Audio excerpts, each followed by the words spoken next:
Tubong Dabawenyo, puso ang Pilipino.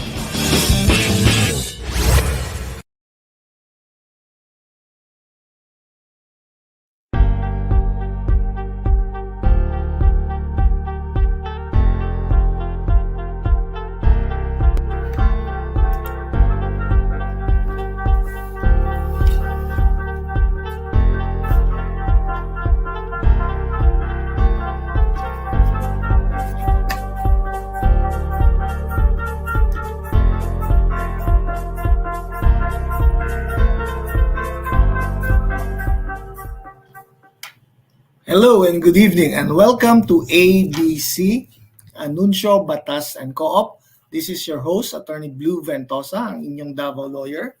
Ug usapud ko ka Board of Directors sa Silangan Multipurpose Cooperative. Kumusta na? Murag dugay-dugay gyud tawa maka-live no kay na busy ta nang biyahe-biyahe pud ta og naapod tay mga laing kakulian og hinaot unta nga wa mo mag mingaw kaayo no sa ato ang programa. Sa wa pa makaila sa kuha, ako si Attorney Jose Vicente Ventosa III. You could call me Blue for short or sa ginatawag po ko nila BBV. BOD Blue Ventosa sa Silangan. Ang akong opisina na diri sa Ventosa Law Office, Price Road, corner F. Torres Street, Davao City. Doon na sa mga durianan, mga lugawan, mo na nga, di gyud ta mamayat, no? Sige lang tag ginapakaon sa atong kliyente og durian og lugaw. Syaro dili ta manambok ana. So, you also have this atong social media na Davao Lawyer Facebook page kung na mo diri karon, naapunta sa YouTube channel na to, Davao Lawyer, Instagram, o atong Davao Lawyer Twitter at Blue Ventosa. Dili lang baya kani ang atong programa sa Friday nights, no? We give free legal advice. Ang ating programa, sabi natin ay 4 Ps, no? Yung paborito ko, pagkain, pasyalan, pangyayari at panauhin. So we also interview some personalities here, mga negosyante, mga taga-kooperatiba, mga politiko. Daghantag mga interviewon sa August. Magulat lang mo, mag-post kung kinsa ni ato ang mga guest for August. And hapit na magyuday no, ang August, paghuman September, October, November na, December na. Sunod 2023 na, paspasa no. So, you are watching karon ang gabi na atong episode 89, kaning overview of the memorandum circulars on gender and development no. Mag-share lang nako tong ako ang presentation last June 15 sa mga taga Mindanao nga gender and development nga webinar nga gitabangan punta sa GERC. Okay, so mo ni ako ang Twitter at Blue Ventosa. And we'd like to thank our sponsors sa ato ang programa. Let us see our sponsors. Nandito sila. Ayan. Of course, Rigodon West, no? Ang ato ang bagong playing site diri sa 24-A Rigodon Street, Lanzona Subdivision, Matina Playa, Davao City. So, diri sa Rigodon, daghan na kaayog mga kananan, basketbulan, dulaanan, naapoy mga lain pang mga negosyo. So, bibo na po diri, no? So, we also have our imported nga sponsor. Si Evangeline Ancheta, she is an immigration lawyer in Canada. So, kung kinsay gusto mo antog Canada, mo trabaho, mo eskwela, bakasyon, go to the law office of Evangeline Ancheta. So, pwede mo contact sa iya through me para makonekta mo dito. And of course, ang atong walay pasawang Colors Flower Shop diri sa Furnace Complex, Price Road, corner F. Torres Street, Davao City. Ayan. So, don't forget pwede kayong mag-shout out, pwede kayong mag-comment, pwede kayong magtanong ng question. Kung ayaw nyo ipamention yung pangalan nyo, sa ibabaw pa lang, so na attorney, please don't mention my name or don't say my full name para sa kung may pangutana, pwede na matubag nga kanang anonymously lang. Okay? So, ayan. So, of course, ang ato ang I will give an announcement later, but just bear with me na lang tayo gamay nga kanang break doon. We will have a little break so that mahatag nato tong atong announcements. Okay, let us see. Ayan.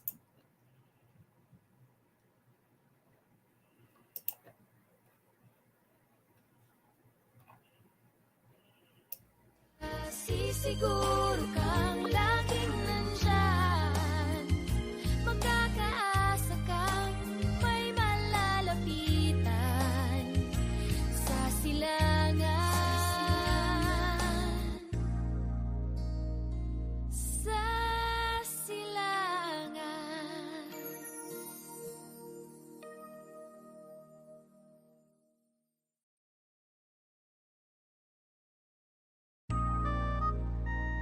Katulad ng pagsikat ng araw, nakasisiguro kang laging nandyan, magkakaasa kang may malalapitan sa silangan. Sa silangan.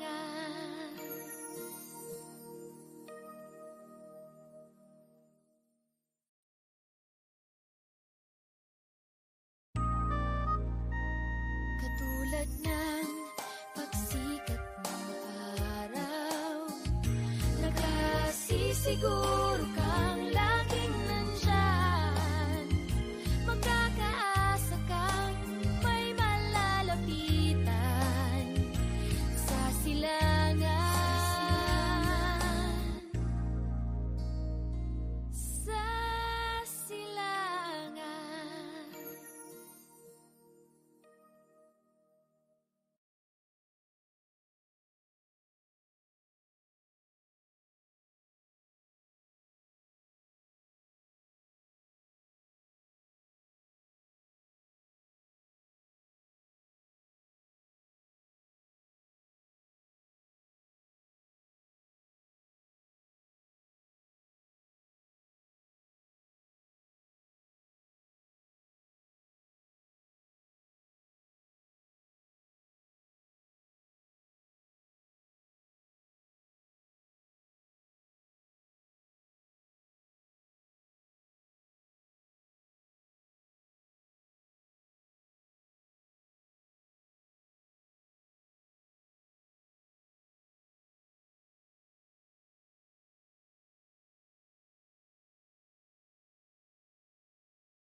So we will start first with MC 2013-2022. Tingnan natin. And this was, I think, sometime in November 2013. No? At this has been published and also have been finalized. No? Importante kasi hindi lang ma-publish sa newspaper at bigyan din natin ng kopya yung University of the Philippines Office of the National Administrative Registrar. Okay. Ano bang purpose ng circular na to? Of course, number one, to disseminate to the cooperative sector the gender and development mandate of the government. And number two, to ensure the promotion of gender equality and institutionalization of GAD in policies, programs, and other activities of the cooperatives, and to mandate the monitoring of progress in the implementation of GAD programs and activities of cooperatives towards achieving gender equality. So, I'd just like to emphasize yung ating mga ibang kooperatiba, may kilala tayo dyan na ang dami-daming proyekto, ang dami-daming programa, pero wala pa tayong polisiya. Kaya kailangan natin itong meron tayong policies, programs, and later on we will see ano pa yung mga ibang requirements para magamit natin yung ating mga social funds at hindi agad charge doon sa ating operational expenses. Okay, let's continue.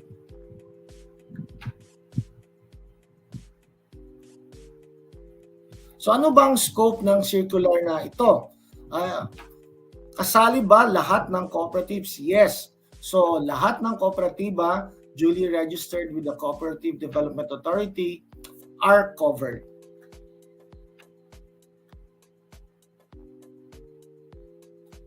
Ano ba yung aspects ng GAD mainstreaming?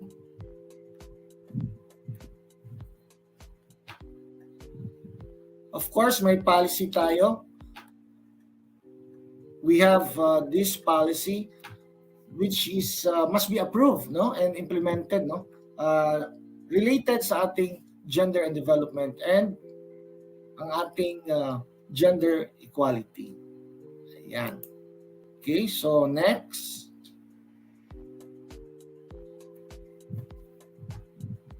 Of course, dapat meron tayong cooperative development plan, yung sinasabi natin kanyang programs and projects and policies, mga strategiya, i-address yung mga issues and concerns on gender and policy implementation.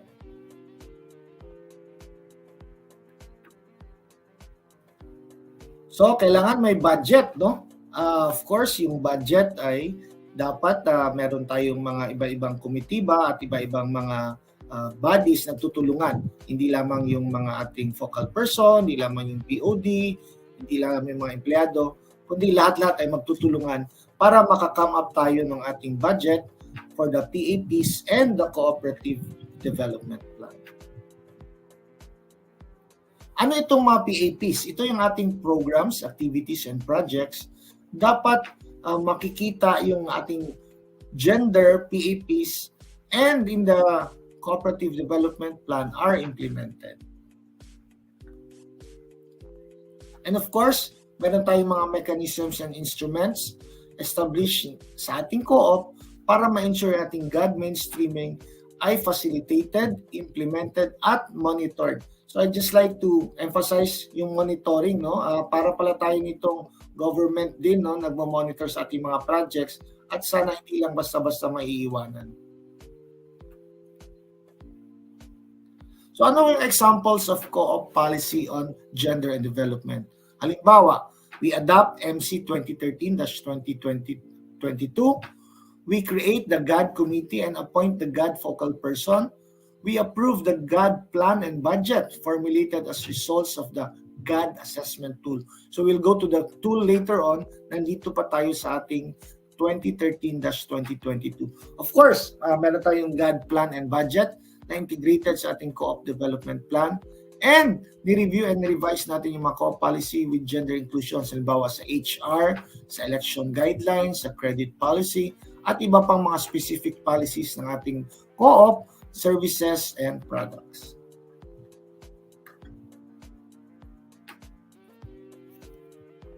So, paano ba tayo gagawa ng co-op development plan? Of course, ang ating co-op development plan, we have the results yung sa ating GAD assessment tool. Ang ating mga kasamahan mamaya ay magde-demo, mag-actual sila, no? Mag-scoring tayo. Makikita natin paano gagamitin yung GAD assessment tool. Gagawa tayo ng GAD plan and budget at doon natin ma-develop at ma-finalize yung ating co-op development plan. So ano bang mga examples ng PAPs natin? So we have capacity building program sa people, no? Sa officers, staff, members, and community. Gender orientation. We have gender sensitivity training. Meron tayong GST for the onboarding of officers or staff. Specific gender topics like Anti-Sexual Harassment Act, Magna Carta of Women, Violence Against Women and Children, Gender and Family Enrichment, Family Budgeting and Planning, at iba pa. At dito naman sa ating social-related activities, meron tayong gender-sensitive medical mission, Operation Tuli, or circumcision for boys, of course, tree planting or plant seed giving, yung ating mga brigada eskwela, community pantry, relief operations, and medical mission addressing specific needs of men, women, members, and their families. So, ano ba yung source natin sa ating budget? Saan ba tayo pwedeng magkuha ng funds, no? That will determine the success and effectivity of any GAD program or project. We have one, the internal, and the other, the external.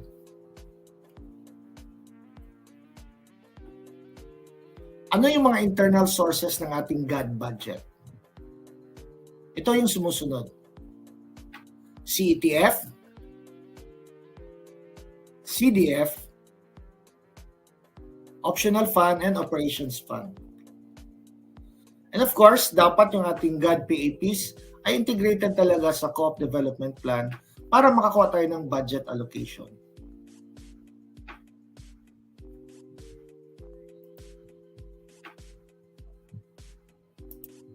So para rin pala tayong gobyerno, no, kongreso, meron tayong mga budget hearing, meron tayong budget proposals, then i-approve ng ating General Assembly after we have this cooperative development plan, no? Okay? So, let's proceed. Ano naman yung external sources ng ating GAD budget? So, pwede pala tayong mag-source outside of our cooperative. Local government units. Of course, yung ibang mga government agencies. Donor organizations, so baka may mga mga foundation galing sa abroad. Funding agencies, and others.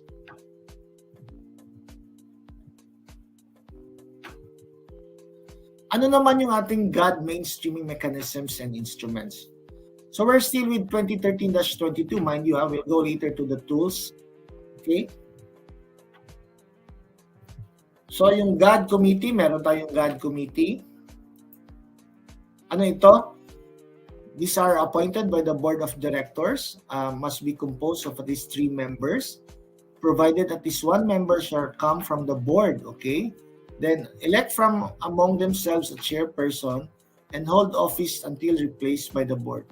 Okay, so dito pala mangyari, no? Merong GAD committee na ang chairperson ay hindi BOD.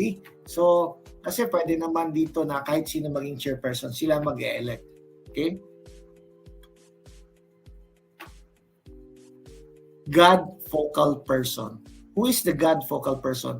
Siya ay designated from the BOD, from the recommendees or recommendee of the management. He or she must be an employee of the cooperative and perform GFP roles as additional function. So, dapat pala talaga empleyado, no? Although hindi naman talaga ito minsan empleyado, minsan board of director din, minsan mga committee members, but if you have to follow strictly the MC, dapat pala talagang empleyado ito ng ating kooperatiba. Now, what about the GAD education and training program? The cooperative has to identify the GAD and gender equality related education and training programs. The GAD related training must be included in the co-op annual education training plan. No? So, ang dami na natin palang approve na budgets and mga plans, no? Not only our operational expense or CSR, CETF, pati itong GAD dapat hindi natin makakalimutan. Now, what is the GAD support systems and services? Yung kooperatiba natin dapat i-implement yung other services that address gender development and gender issues and concerns. It should also develop and establish necessary support systems that will enhance implementation of the GAD and gender equality services of the cooperative. So, yung ating mga programa, yung ating mga polisiya ay dapat mag-support dito sa ating mga gender and development at yung mga gender equality services ng ating co-op. Monitoring. Okay, so hindi pala ito basta-basta pababayaan na lang natin. There should be a system of monitoring the progress of the implementation of GAD programs, projects, and activities of the cooperative towards gender equality. Hopefully, the CDA could also give us some guidelines, no? Ano bang klaseng monitoring ba ito? Is it weekly, monthly, or quarterly? And what are the things that we have to look for and see that the GAD and GE are fully implemented and sustained? So, meron din tayong mga reports sa ating General Assembly which include updates on the implementation of gender plans and programs, and social performance reports to CDA ay kailangan meron tayong mga GAD accomplishments. Okay, we'll now go to MC 2017-04, no? So ito yung ating tool for assessing the gender equality in primary cooperatives as supplemental to Memorandum Circular 2013-2022.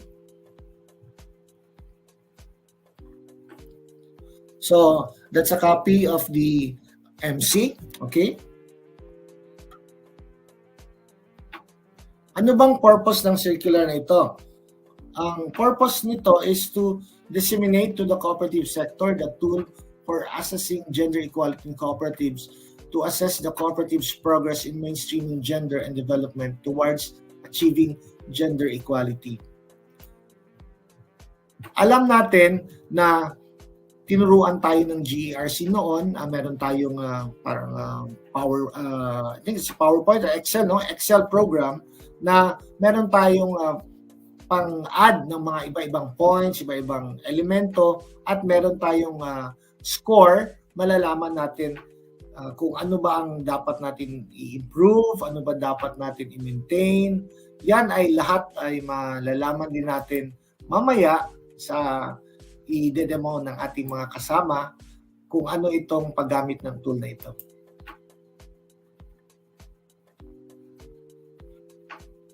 So the tool itself is very long, no? I think it's 17 pages and 20 pages, no? Yung tool, pati yung ating mga annexes niya.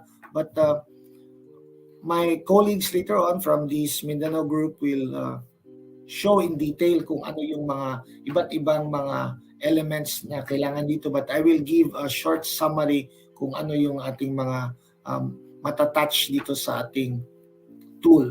Okay, so these are basically grouped into cooperative information, yung level of gender equality sa ating kooperatiba, yung score, paano natin pag-score, at yung interpret natin yung score. So yun yung mga components ng ating tool. And of course, we could use all of this to come up with our GAD plan. So, basic lang ito. Yung cooperative information, kailan tayo na-register, ilan yung members natin, magkano yung capital natin, magkano yung subscribe, yung paid up, at iba pang mga indicators. So, more or less, nandito na rin yan siya sa ating mga annual reports. Makikita natin yan. Ayan. So, next. is the level of gender equality in the cooperative. So meron tayong mga nakikita na may mga kooperatiba na mas marami yung male officers, male management, and male board of directors. Iba naman, mas marami yung babae. So nakikita dito ngayon kung gaano ka balanse yung ating gender equality sa ating cooperative. Scoring instruction. So para lang din na meron siyang mga points, meron siyang percentages, which will be demonstrated later on. Then after that, ma-interpret natin yung scores natin. Usually in the form of yung SWOT analysis, no? So in the SWOT analysis, we will see our strengths, our weaknesses, opportunities and threats, no? So makikita natin doon. At yung sinabi natin na kung ano yung kailangan natin mag-improve, anong kailangan natin i-maintain, no?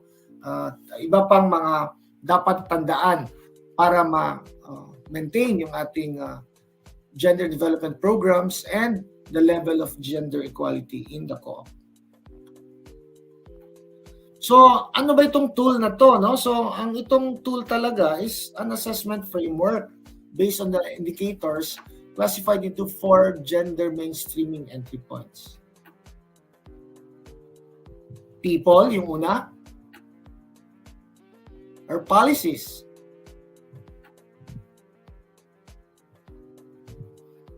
Yung ating mga other programs, projects, and activities. And of course, our enabling mechanism. So, kompletos rekados na talaga, no? So, of course, our people will be ang ating mga empleyado, ating mga management, ang ating mga members, ang ating mga officers and board of directors. The policies, all the policies must have a gender equality factor, or minsan yung ating tinatawag na sex disaggregated data, that's SDD. Makikita natin kung sino bang mas matyaga magbayad ng utang, yung babae o lalaki. Sino bang mas masipag mag-recruit ng member, yung babae or lalaki. Of course, aside from the age and the income, but we could also use this gender data for the other economic and non-economic development of our co-op. So, more or less, mga 20 performance indicators yan siya. Now, ano itong tool, no? Ito ay makatulong i-assess ang ating progress sa ating cooperatives in implementing gender equality. I-rate niya rin ang extent na which the cooperative lives the universal cooperative principles of equality, equity, social responsibility, and caring for others, as outlined in the statement of the cooperative identity of the International Cooperative Alliance. So it's not only domestic but also international yung ating sinusunod na standards.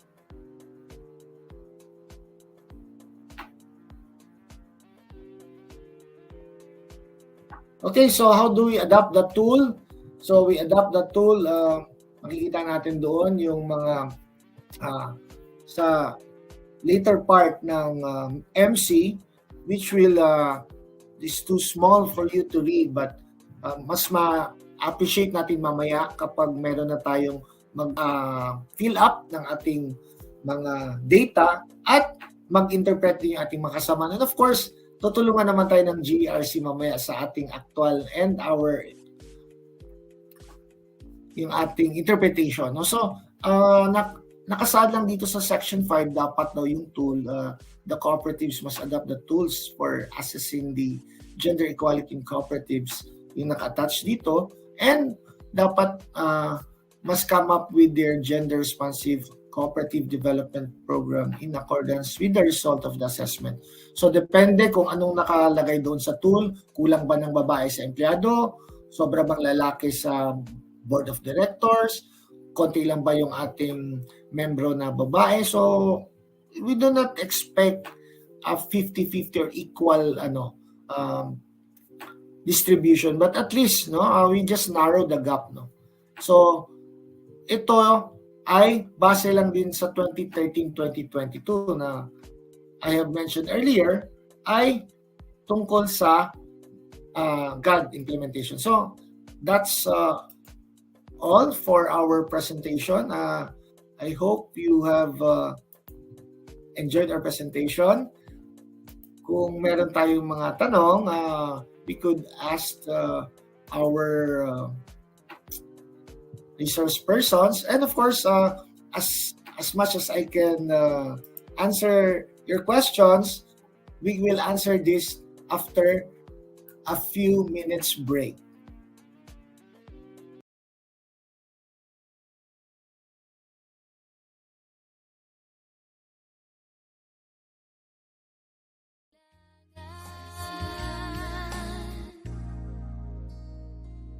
Sa silangan.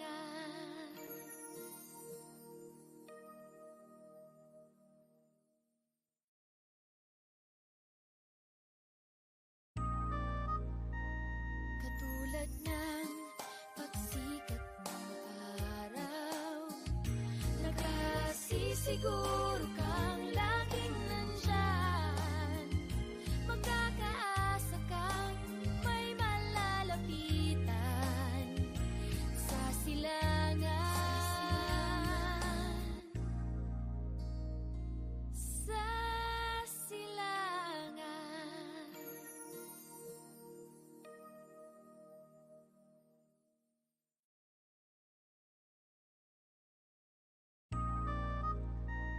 Katulad ng pagsikat ng araw, nakasisiguro kang laging nandyan.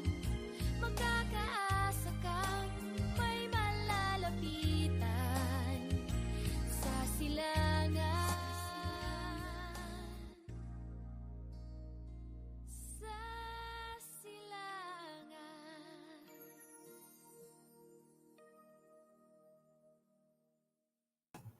All right, we're back.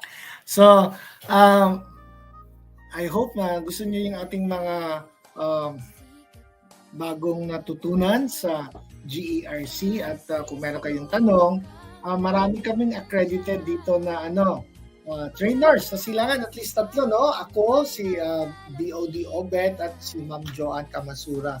So katong mga kooperatiba, dili lang kooperatiba, o katong mga lain pang mga government nga mga offices nga kinahanglan og gender sensitivity training, gender and development, mga refreshers, and the tool, no? Pwede mi mo hatag og mga seminar para sa inyo, ha, face to face, online, or hybrid. Okay. And kaning last week di ay is replay, wala mapakita tong atong mga bagong mga secretary and treasurer, kay naa naman tayong mga bagong secretary and treasurer sa katauhan nila sa Secretary Billing and Treasurer Eugene. Mao nino kauban nato sila diri karon, sa left side si Sir Eugene, then ako si BOD Blue Ventosa, then si BOD Obet, si BOD Gerson, si Secretary Billing, ang naglingkod sa tubangan si Vice Chairperson, si Attorney Glenn Solana, atong General Manager, the only roast among the thorns, si Ma'am Becky Sumalpong, o ang atong Chairperson nga si Sir Boying Banyes. And kani mo po niya apil atong mga Board of Directors, tanan sa si Sir Jojo Montillo on the extreme left, and si former chairperson pod sa silangan, si Sir Alexander Advincula. So mao nang ato ang mga present group of officers, no? Hinaut ta nga ay mo kalimot nga mo attend sa ato ang Silangan COP General Assembly this coming August 21, 2022 sa SMX Lanang, para sa buntag ang mga branches sa Bonifacio, Kilometer 6, Buhangin, Laverna, Matina, Arcastillo, and Turil. And sa alauna sa hapon, Araulio, Bangkerohan, Kalinan, Mintal, Panabo, and Tago, mga tuang Silangan Co-op General Assembly this coming August 21, 2022. Oops, we have a comment. Si Ma'am Melissa Ipong, good evening po, attorney. Good evening. Medyo namingaw yun siguro atong audience. Ayaw lang mo kabalaka kay next week. I hope nga daghan na pod maminaw. And if you're watching us on the replay, pwede kayong magtanong. Just put hashtag replay. Ito yung tanong ko. Then we could also answer you through PM. So, I hope na you have enjoyed our show. But before we go, naatay bagong pasabog para sa atong kadayawan o sa atong basketball. Hatag sa atong sponsor nga Rigodon West. Naatay sponsor nga Rigodon West. Unsay ayang mga katikaran, naatay gitawag nga 3-on-3. 2022 SBB 3-on-3 basketball tournament. So, sa maning SBB, mga Silangan Basketball Brotherhood na sila. Na ay Team 1, si Chairman Boying. Team 2, si Vice Chair Glenn. Team 3, BOD Gerson. Team 4, BOD Obet. Team 5, BOD Jojo.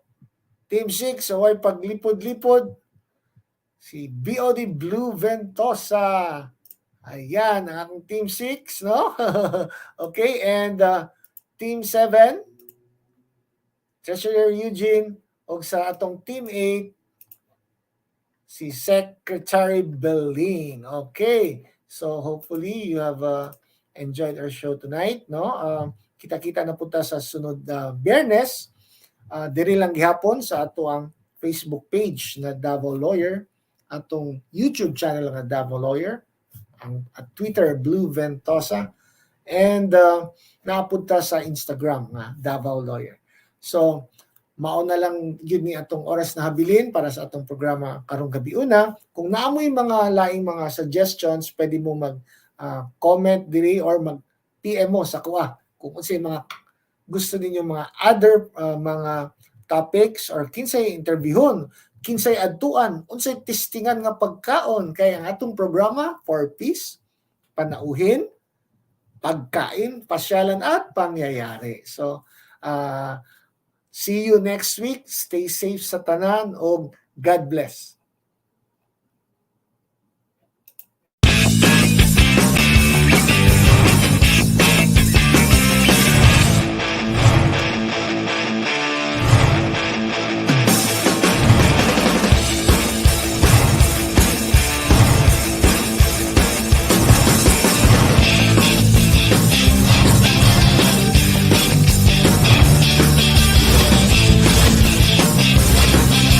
Tubong Dabawenyo, Puso Pilipino.